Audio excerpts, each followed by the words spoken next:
All praise is to Allah. Now, let's go on with this now. So, the Genesis is telling us that God wants knowledge to rule, not flesh. God don't have to do something special with flesh to make flesh able to rule. God created knowledge to rule, and He's the one who gives knowledge. He reveals. He enables interpretation of science, interpretation of the physical things that come to our mind.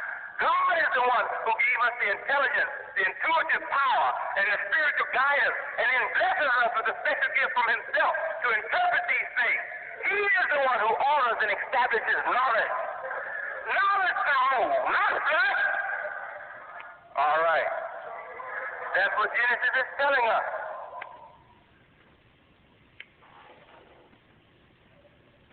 But the knowledge has to be of two classifications, not one. A man is not made to walk on one leg. Man is made to walk on two legs. So the knowledge must be of two classifications.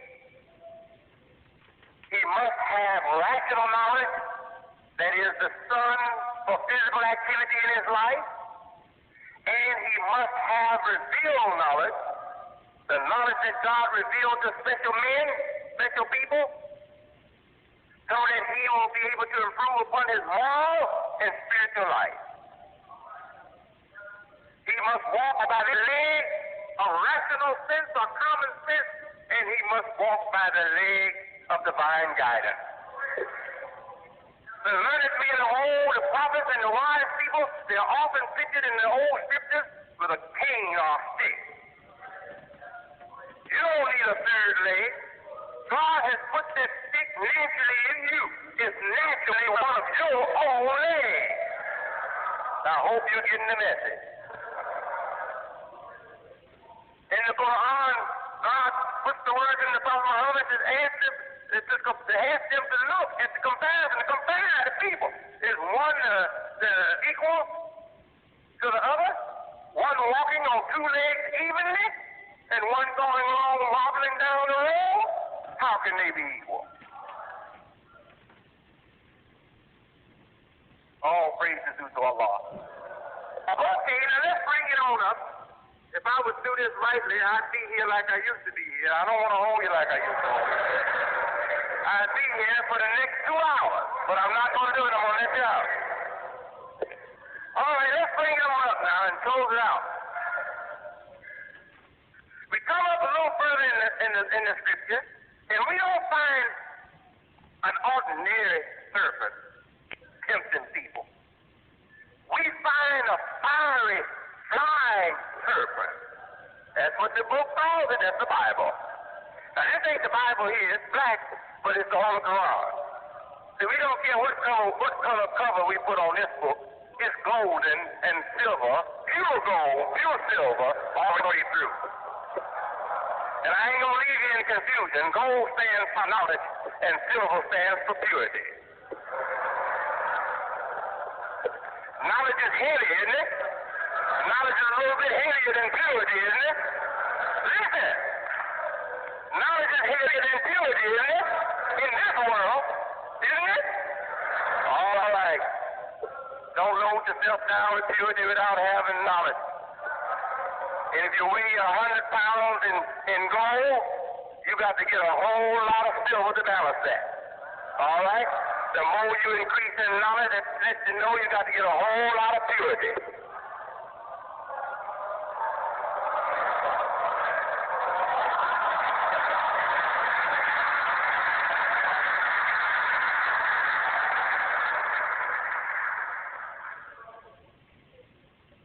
You see how Allah blesses us?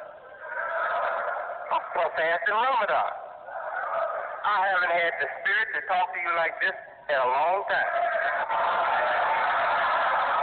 And you haven't had the spirit to listen to me like this in a long time. So you see how Allah blessed both of us in this past month? Now let's go on with the book. And I pity those who left us Stop pretending they ain't around here. They missing the goodies today, and they'll miss them tomorrow.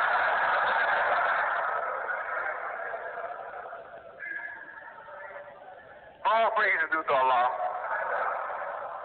Now, let's go bring it on up. You find that serpent now, he has developed a little more. He's more together, he's more sophisticated, he's a greater creature. He's not just crawling without light. He's flying and he's got life. And grew legs and wings and life. A flying Irish serpent. That's how the Bible describes it. What is this flying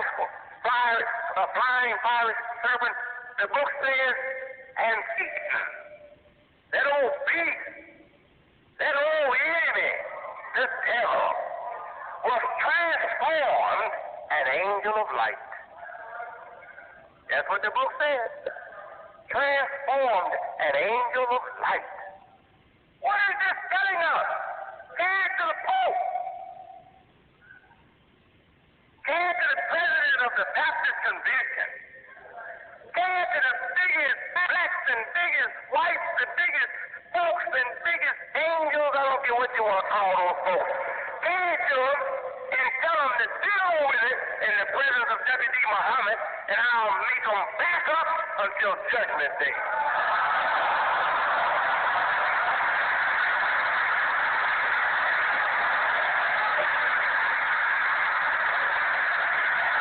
With the guidance of Allah, not with my power. I don't have anything. I was guided just like you were guided. I was guided into this, and Allah blessed me with understanding. It's not because of me, it's because of the blessings of Allah in me.